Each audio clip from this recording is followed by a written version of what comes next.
میں تشریف فرما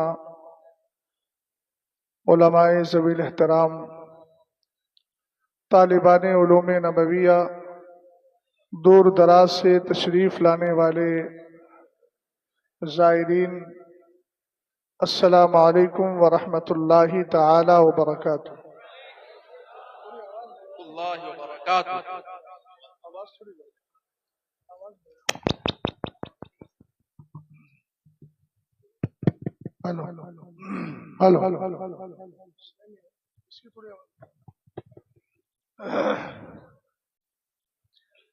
الحمد للہ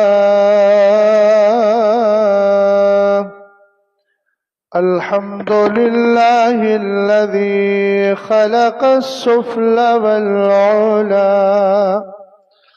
والصلاة والسلام على سيدنا ومولانا محمد المصطفى وعلى آله وأصحابه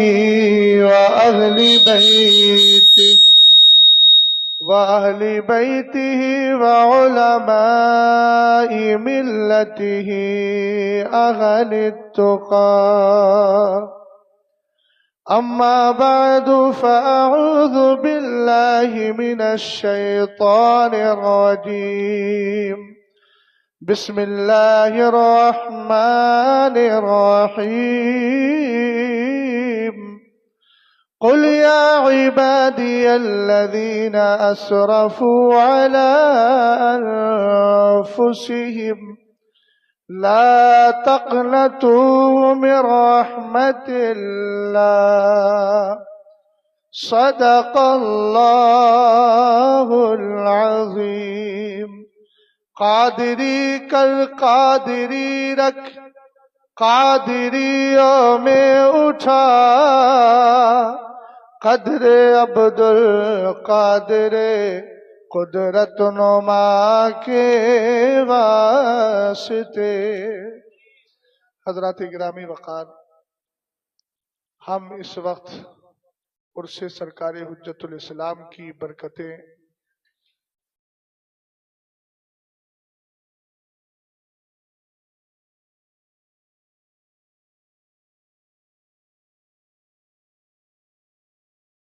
حجت الاسلام کی برکتیں، سعادتیں، خوشبختیاں حاصل کر رہے ہیں. اللہ تعالی ہم سب کی حاضری کو بارگاہ سرکار حجت الاسلام میں بطفیل سرکار تاج شریعت قبول فرمائے. مجھ سے پیشتر آپ نے جماعت اہل سنت کے قدیم عالم دین اور زبردست پاسبانی مسلکی اعلیٰ حضرت حضور سیف رضا حضرت علامہ مولانا عبد المصطفیٰ صاحب قبلہ اور ان کے بعد جماعت الرضا کے موقر استاذ اور جماعت رضائے مصطفیٰ کے مبلغ حضرت علامہ مولانا مفتی شکیل صاحب قبلہ کی شاندار گفتگو سماعت کی. ان دونوں حضرات کو سننے کے بعد میں یہ فیصلہ نہیں کر پا رہا ہوں کہ حضرت علامہ عبد المصطفیٰ ردولوی صاحب نے اپنے سفر کو جہاں چھوڑا ہے اس کو مکمل کر دوں، یا حضرت علامہ مفتی شکیل صاحب نے اپنا سفر جہاں چھوڑا ہے اس کو مکمل کر دوں، یا پھر ایک نئے سفر کا آغاز کروں. بہرحال میں یہ چاہتا ہوں کہ ان حضرات نے جو کچھ کہا ہے، بار بار کہہ رہا ہوں موبائل ضبط ہو جائے گا، والنٹیئر کو اوپر بھیج رہا ہوں. بھائی وقت کم ہے تقریر میں، اب آپ اس طرح کی حرکتیں کریں گے تو وقت جائے گا نا. ایک بار سمجھا دیا، کبھی تو فطرت کے خلاف کر لیا کرو. جس بارگاہ میں آئے ہو فیض نہیں ملے گا آپ کو. پھر یہ جلال اگر ادھر آ گیا نا تو فیض نہیں ملے گا. جو زندگی بھر اس کا رد کرتے رہے، اب انہی کی بارگاہ میں اتنی بڑی جسارت کر رہے ہیں، تو کم سے کم آپ کو سمجھنا چاہیے. بار بار کہا جا رہا ہے موبائل جیب میں رکھیے، اپنے ذہن و دماغ میں محفوظ کیجیے، اپنی میموری میں محفوظ کیجیے. حضرت علامہ عبد المصطفیٰ ردولوی صاحب قبلہ فرما رہے تھے سادات اور علماء کے درمیان جو ربط و ضبط اور محبت تھی، انہوں نے ان کا ہاتھ چوما انہوں نے ان کا ہاتھ چوما. سچی بات یہ ہے کہ آج کے دور میں بھی علماء اور سادات کا باہمی تعلق اور رشتہ رہے تو سنیت کا بہت بڑا کام ہو سکتا ہے. سادات علماء کی قدر کریں اور علماء سادات کی قدر کریں. اعلیٰ حضرت امام اہل سنت سے پوچھا گیا عالم کا مقام بڑا ہے کہ سید کا؟ تو میرے امام نے فرمایا مطلقاً مجملاً تو مقام عالم ہی کا بڑا ہے، مگر فرق یہ ہے کہ عالم کی جو خوبی ہے وہ وصفی ہے اور جو سید کی خوبی ہے وہ ذاتی ہے. مگر اعلیٰ حضرت امام اہل سنت نے دونوں کا مقام و مرتبہ بیان کیا. اور یاد رکھیں کہ یہ سلسلہ سادات اور اہل بیت اور علماء اکرام کی باہمی محبت کا رشتہ اور باہمی تعلقات کا سلسلہ بہت قدیم ہے.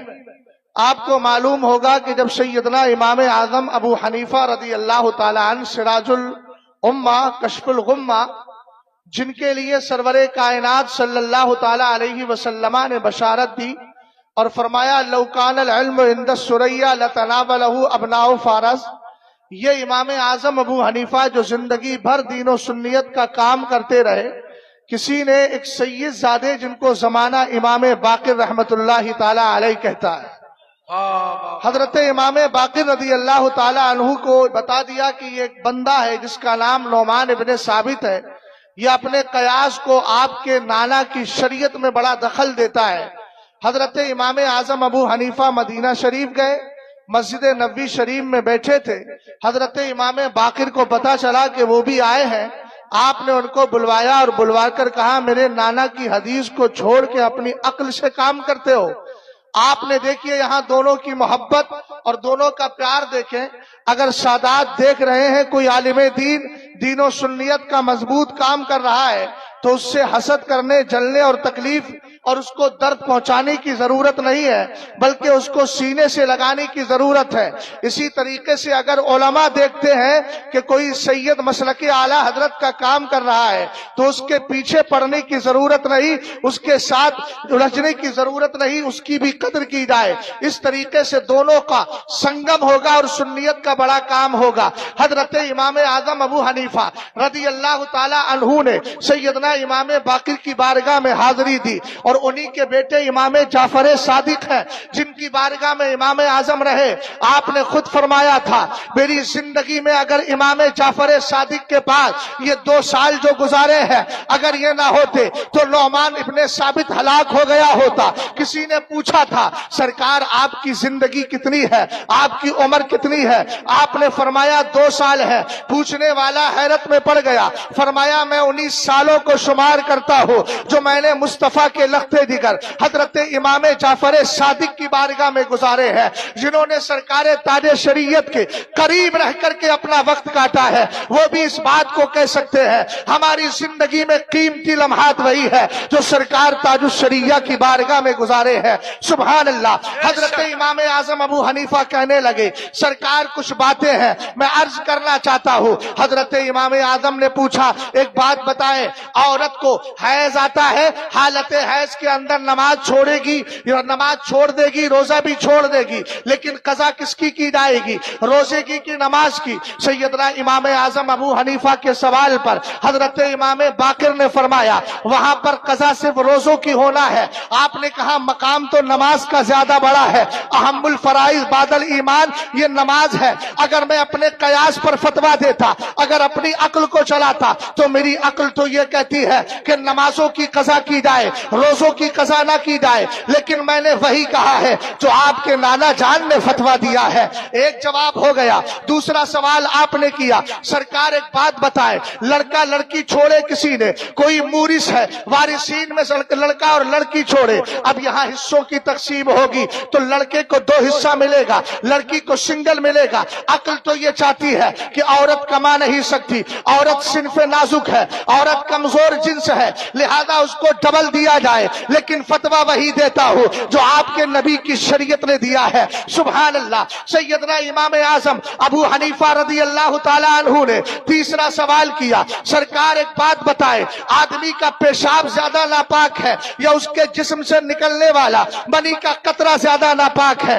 آپ نے فرمایا پیشاب میں نجاست زیادہ ہوتی ہے۔ کہا عقل یہ چاہتی ہے آدمی 10 بار پیشاب کرے تو 10 بار غسل کرے، لیکن فتویٰ وہی دیتا ہوں جو مدینے کے تاجدار نے دیا ہے۔ اب یہاں سے بریلی شریف کے اس پاکیزہ ممبر سے اور سرکار تاج شریعت کی بارگاہ سے ہندوستان کے سارے سادات اور ہندوستان کے سارے علماء سے عرض کروں گا، چونکہ یہاں تم کمپٹیشن اور مقابلہ سادات میں بھی ہے، علماء میں بھی ہے، میں کسی ایک پہلو پر بات نہیں کر رہا ہوں، اس لیے کہ بتقاضۂ بشریت خرابیاں سب میں آ جاتی ہے۔ تعظیم و تکریم ہم سب کو ملحوظ خاطر رکھنا چاہیے۔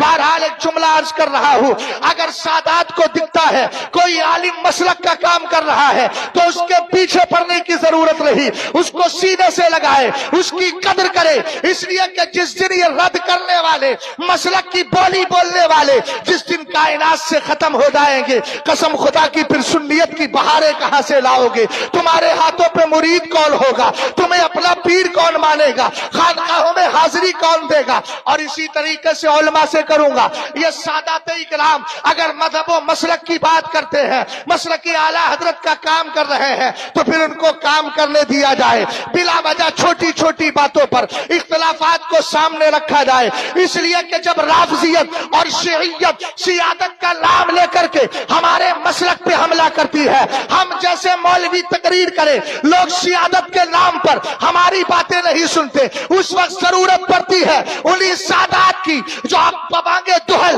مسلک کی بات کرتے ہیں، نعرہ مسلک کی اعلیٰ حضرت کا لگاتے ہیں، پھر ان کا چہرہ سامنے کر کے ہم بتاتے ہیں دیکھو سادات ایسے ہوتے ہیں جن کی بولی امام احمد رضا خان کی بولی ہوتی ہے، جو تاج الشریعہ کی زبان میں کہتے ہیں مسلک کی اعلیٰ حضرت پہ قائم رہو، زندگی دی گئی ہے اسی کے لیے۔ سمجھ میں آئی بات؟ یہ دو چیزیں رہیں انشاءاللہ کام ہوگا۔ حضرت علامہ شکیل صاحب سرکار حجت الاسلام کے فتوی کی روشنی میں استغاثہ، جس کو استعانت بالخیر بھی کہتے ہیں، استغاثہ دو طرح کا ہوتا ہے، استغاثہ قولی، استغاثہ فعلی۔ علامہ شکیل صاحب جمال بھری نظروں سے آپ دیکھیں گے انشاءاللہ بہت کچھ نظر آئے گا۔ ہاں سب مدر محبت سے بولیں ذرا سبحان اللہ۔ حضرت سرکار سیدنا موسیٰ علیہ السلام کا دور ہے، آپ راستے سے گزر رہے تھے، ایک بندے نے کیا کیا، آپ نے دیکھا کہ ایک فرعونی کے ساتھ ان کے چاہنے والے کی لڑائی ہو گئی ہے، اس نے کہا موسیٰ علیہ السلام میری مدد کرو، یہ استغاثہ قولی تھا۔ اسی طریقے سے وَأَوْحَيْنَا إِلَىٰ مُوسَىٰ إِذِ اسْتَسْقَاهُ قَوْمُهُ أَنِ اضْرِب بِّعَصَاكَ الْحَجَرَ، یہ استغاثہ قولی تھا۔ استغاثہ فعلی کی مثال دیکھنا ہے، آپ 13ویں پارے کو کی تلاوت کیجیے۔ حضرت یوسف علیہ السلام کو پتا چلا میرے والد حضرت یعقوب کی بینائی چلی گئی ہے، آپ نے کہا تھا اذهبوا بقمیصی ھذا فالقوه علی وجهی ابی یاتی بصیرا، وہ گئے اور جا کر کہا یہ قمیص لے جاؤ میرے والد کے چہرے پر ڈال دینا، فلما ان جاء البشیر القاہ علی وجهہ فارتد بصیرا، خوشخبری لے کر کے آنے والا آیا اور آ کر اس نے حضرت یوسف کی قمیص کو حضرت یعقوب کے چہرے پر ڈال دیا، بینائی واپس آ جاتی ہے۔ اس کو استغاثہ فعلی کہا جاتا ہے، وہ استغاثہ قولی کی مثال تھی۔ ہم کہتے ہیں یار اگر ہم اعلیٰ حضرت کی بات کریں، پوری کتاب میرے امام نے لکھی ہے برکات الامداد لأہل الاستمداد، میرے امام نے دوسری کتاب لکھی انوار الانتباہ فی حل ندائی یا رسول اللہ، بڑی پیاری حدیث ذکر فرمائی ہے، سرور کائنات فرماتے ہیں اذ اضل احدکم عولا وہو بارض لیس اذ اضل احدکم الشیء وہو بارض لیس بها انیس، اے سرکار علیہ السلام فرماتے ہیں اگر کسی کا کوئی سامان غائب ہو جائے اور وہ ایسی جگہ میں ہے جہاں کوئی مدد کرنے والا نہیں ہے تو پھر کیا کرے؟ میرے نبی نے فرمایا فَلْيَقُلْ يَا عِبَادَ اللَّهِ أَعِينُونِي، اہل علم کی خاص توجہ چاہوں گا، حدیث پڑھ رہا ہوں دل سے، سنا بھی اس کو دل سے جائے، انشاءاللہ برکتیں مکمل ہو جائیں گی۔ ذرا تبرک کے لیے راستہ خالی کر دے، کہیں ایسا نہ ہو آپ کے سروں پر سب آ جائے اور وقت سے پہلے ہی زمین پر گر جائے، اس لیے آپ تھوڑی کیفیت کو درست رکھیں۔ غور فرمائیے گا، سرور کائنات نے فرمایا فَلْيَقُلْ يَا عِبَادَ اللَّهِ أَعِينُونِي. حضرت علامہ شکیل کہہ رہے تھے یہ بد عقیدہ دیوبندی مولوی کہتے ہیں نبی سے استغاثہ کرتے ہو، یہ جائز نہیں ہے. ہم نے کہا جب سامان غائب ہوا تھا عقل یہ چاہتی تھی وہ خدا کی بارگاہ میں سجدہ ریز ہوتا، لیکن نبی نے ایک بار نہیں تین بار فرمایا فَلْيَقُلْ يَا عِبَادَ اللَّهِ أَعِينُونِي فَلْيَقُلْ يَا عِبَادَ اللَّهِ أَعِينُونِي يَا عِبَادَ اللَّهِ أَعِينُونِي. اس کو چاہیے کہ وہ یہ کہے اے اللہ کے بندوں میری مدد کرو، اے اللہ کے بندوں میری مدد کرو. حدیث کا پہلا جملہ ذرا غور کریں، وَهُوَ بِأَرْضٍ لَيْسَ بِهَا أَنِيسٌ.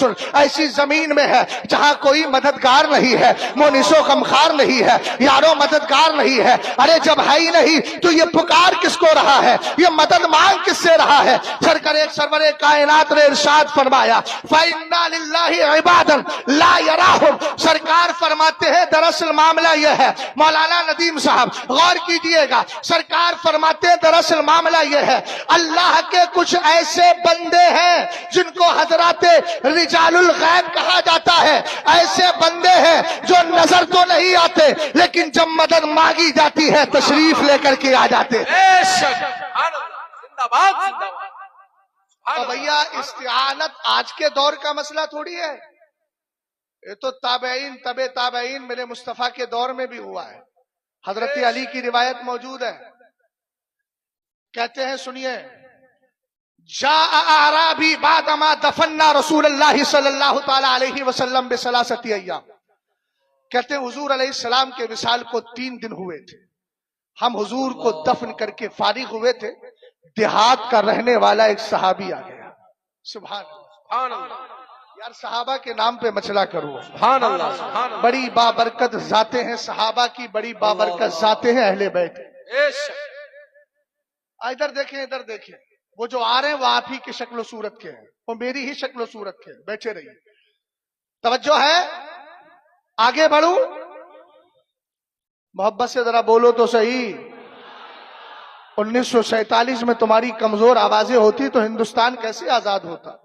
وہ تو مضبوط آوازیں تھی تو ہندوستان آزاد ہو گیا. کیا بات ہے. غور فرمائے علامہ شکیل صاحب، آپ ہی کے سفر کی تکمیل کر رہا ہو، اب جہاں تک ہو جائے وہاں تک انشاءاللہ مکمل ہو جائے گا. حضرت امام عتبی رضی اللہ تعالیٰ عنہ کو سنیے گا. ہم نے کہا اگر اعلیٰ حضرت کا حوالہ دے، پہلے حضرت علی والی روایت سنے. حضرت علی فرماتے ایک دیہاتی آیا اور آنے کے بعد کیا کرتا ہے فرما بنفسہ علی القبر وحسرا من راسہ وحسا من التراب علی راسہ.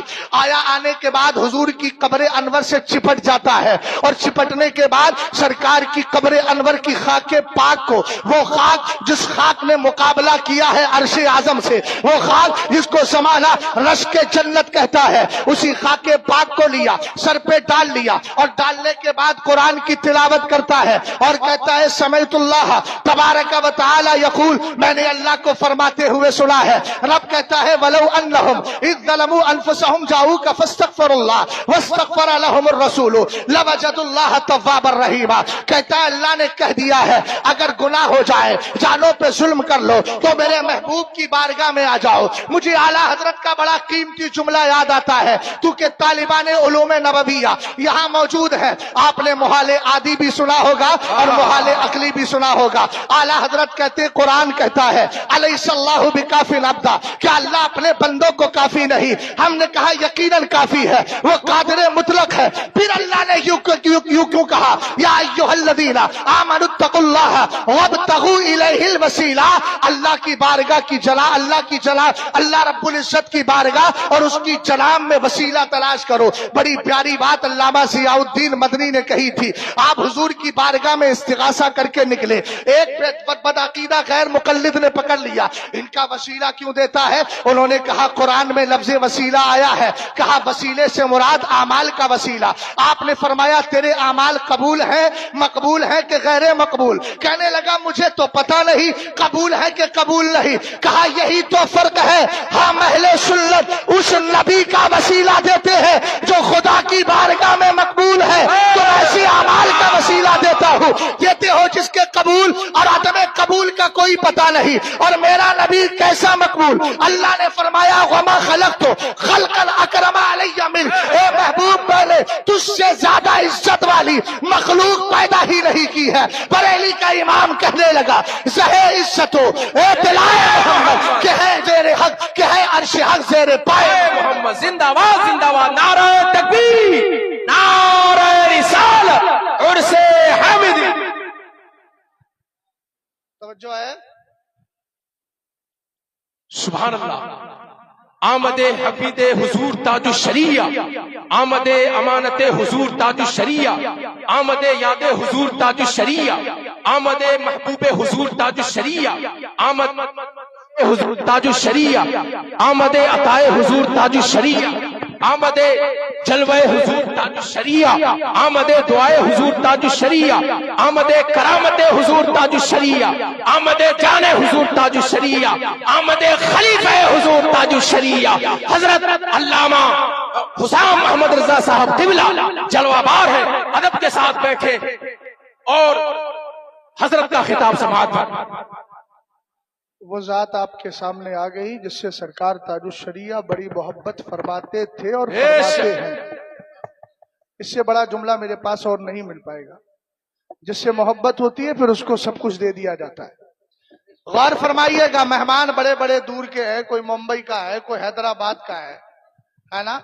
اس لیے ممبئی والے بھی دھیان دیں گے میری طرف. ہاں میری طرف توجہ کریں گے. ممبئی والے بھی کریں گے، حیدرآباد والے بھی کریں گے، سب کریں گے. ذرا غور فرمائیے گا. میری سماعت دور، میری زبان کا جو تذکرہ ہے وہ دور تک چلا جائے. بھائی اس کو یار چھوڑ دو، فری کر دو، اس کو کیوں قید کر لیا ہے؟ میں عرض کر رہا تھا، جملہ آپ کو یاد ہے نا. چلو ابن کثیر سے پوچھتے ہیں، تو فکر کے اعتبار سے خراب تھا، ابن تیمیہ کا ساتھ دینے والا تھا، اس مسئلے میں تیرا کیا نظریہ ہے؟ وہ کہتا ہے حضرت امام عتبی رضی اللہ تعالیٰ عنہ ایک بزرگ عاشق مصطفیٰ ہیں. ایک دن سرکار کی بارگاہ میں بیٹھے ہیں. کہتے ہیں کنتو جالسا عند قبر النبی صلی اللہ تعالیٰ علیہ وسلم. فرماتے ہیں میں سرکار کی بارگاہ میں بیٹھا تھا، ایک دیہاتی آیا، آنے کے بعد کہنے لگا اے میرے آمد حضور ہما میں مل.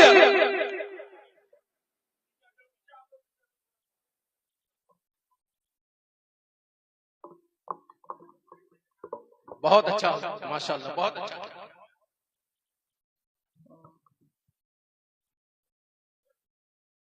غور فرما رہے. امام عتبی رضی اللہ تعالیٰ عنہ فرماتے ہیں میں بیٹھا تھا سرکار کی بارگاہ میں، اتنے میں ایک شخص آیا اور آنے کے بعد قرآن کی یہی آیت پڑھی جو میں نے ابھی تلاوت کی تھی، اور اس کے بعد ایک جملہ اور بولتا ہے جو قریب اور بعید ہے. سب توجہ سے میری بات کو سنیے گا، اس لیے کہ بات مدینے والی کی کر رہا ہوں، اس نبی کی بات کر رہا ہوں جس کے ذکر کے لیے اللہ فرشتوں کو بھیج دیا کر، سننے کے لیے فرشتوں کو بھیج دیتا ہے.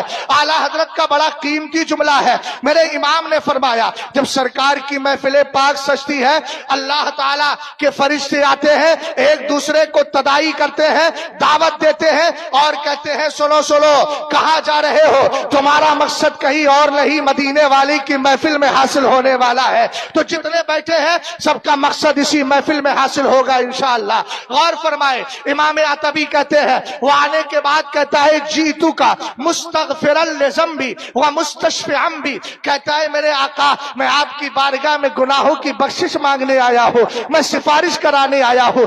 آقا کریم علیہ السلام کی بارگاہ میں پھر اس نے چند اشعار بھی پڑھے. کہنے لگا یا خیرہ من دفنت فی القاء آدم فطاب من طیبہن القاء والعکم ونفس الفداء لقبر انت ساکن فیہ العفاف وفیہ الجود والکرم. کہتا ہے کائنات میں آج تک جتنے لوگ مدفون ہیں ان میں سب سے پاکیزہ ذات جن کی خوشبو سے مدینے کے ٹیلے بھی معطر ہو گئے ہیں، میدان بھی معطر ہو گئے ہیں. پھر کہتا ہے نفس الفداء لقبر انت ساکن، میری جان اس قبر انور پر قربان جس میں مدینے کے تاجدار آپ آرام فرما رہے ہو. کون سا مزار جس کے لیے بریلی کے امام نے کہا وہ چراغ مزار پر قدسی، ہر چراغ مزار پر قدسی، کیسے پروانہ وار پھرتے ہیں. سبحان اللہ سبحان اللہ. رسول کریم صلی اللہ علیہ وسلم کی بارگاہ میں عرض کرتا ہے، کہتا ہے اسی قبر کے اندر پاک دامنی بھی ہے، اسی میں جود و سخا بھی ہے، اسی میں کرم بھی ہے. رسول کریم کے عاشق امام عتبی کہتے ہیں غلبتنی عینیا، اتنے میں مجھے نیند آ جاتی ہے. میں کیا دیکھتا ہوں کہ سرور کائنات صلی اللہ تعالی علیہ وسلم خام میں تشریف لائے، اور لانے کے بعد آپ نے فرمایا اے انحد یا عتبی، اے عتبی سونے کا وقت نہیں ہے، ذرا بیدار ہو جاؤ. الحق بالعرابی، اور جاؤ ذرا اس دیہاتی کے پاس چلے جاؤ. وبشرہ ان اللہ تبارک و تعالی قد غفر لک، اور جا کر کے بشارت دے دو اللہ نے تجھے بخشش کا پروانہ عطا فرما دیا ہے. پتہ چلا اس زمانے سے لے کر آج تک، دور صحابہ سے لے کر آج تک، حضرات انبیاء ہو، حضرات اولیاء ہو، اللہ کے مقرب بندے ہو، سب کی بارگاہوں سے مدد مانگی جا سکتی ہے اور مانگی جاتی ہے، مدد ملا بھی کرتی ہے الحمدللہ. بس یہی بات کو اختتام کے حوالے کرتے ہوئے ایک روایت جو ایک عبارت اعلیٰ حضرت امام اہل سنت رضی اللہ تعالی عنہ نے جو میزان الشریعت الکبریٰ امام عبد الوہاب شارانی کے حوالے سے ذکر کی ہے. حضرت علامہ شکیل نے قاضی ثناء اللہ پانی پتی کی فارسی والی عبارت پیش کی تھی، اسی کی ترجمانی میں کر رہا ہوں. حضرت امام عبد الوہاب شارانی کہتے ہیں ان ائمۃ الصوفیاء والفقہاء یشفعون فی مریدیہم، فرمایا سنو یہ جو حضرات فقہا ہے، حضرات صوفیاء ہے، یہ اپنے مریدوں کی سفارش بھی کریں گے. اور فرمایا وَيُلَاحِظُونَ عَهْدَهُمْ عِنْدَ طُلُوعِ رُوحِهِ وَعِنْدَ سُؤَالِ مُنْكَرٍ وَنَكِيرٍ وَعِنْدَ الْحِسَابِ وَالصِّرَاطِ وَالْمِيزَانِ وَلَا يَغْفَلُونَ عَنْهُمْ فِي مَوْقِفٍ مِّنَ الْمَوَاقِفِ كُلِّهَا. سبحان اللہ. اسی کو ذرا ذہن و دماغ میں رکھیے گا. آپ نے فرمایا سنو، جو حضرات اولیاء ہے پیر اسی لیے درست بنانا چاہیے، الٹے سیدھے پیروں کو اختیار کرنے سے خود اپنے ہی پیروں میں کلہاڑی مار دی جائے گی. پیر تو نہیں ملے گا، البتہ پیر آپ کا خود الٹا اور بیکار ہو جائے گا، کسی لائق نہیں رہے گا. فرمایا اعلیٰ حضرت امام اہل سنت نے امام عبد الوہاب شارانی فرماتے ہیں یہ جو حضرات اولیاء ہے یہ اپنے مریدین کے انتقال کے وقت بھی تشریف لاتے ہیں. سبحان اللہ. اور اتنا ہی نہیں، منکر نکیر کے سوال کے وقت بھی تشریف لاتے ہیں، حساب کے وقت بھی تشریف لائیں گے، اور میزان عمل کے وقت بھی آئیں گے، پل صراط کے وقت بھی آئیں گے. کسی لمحے اور کسی محاذ پر اپنے مریدوں کو چھوڑیں گے نہیں. ہم خوش نصیب ہیں، ہم نے جس کے ہاتھ پر بیعت کی ہے وہ مرشد اتصال ہی نہیں، وہ مرشد ایصال بھی ہے. اور اس کی بارگاہ سے اگر کوئی جڑ کر کے راہ سلوک طے کرے گا، میرا وجدان بولتا ہے میرا مرشد اس کو بارگاہ تک پہنچا دے گا، اور اس بارگاہ تک جائے گا جہاں جا کر یہ کہے گا باخدا خدا کا یہی ہے در، نہیں اور کوئی مفر مکر، جو وہاں پہ ہو یہی آ کے ہو، جو یہاں نہیں تو وہاں نہیں. استغفر اللہ ربی من کل ذنب واتوب الیہ.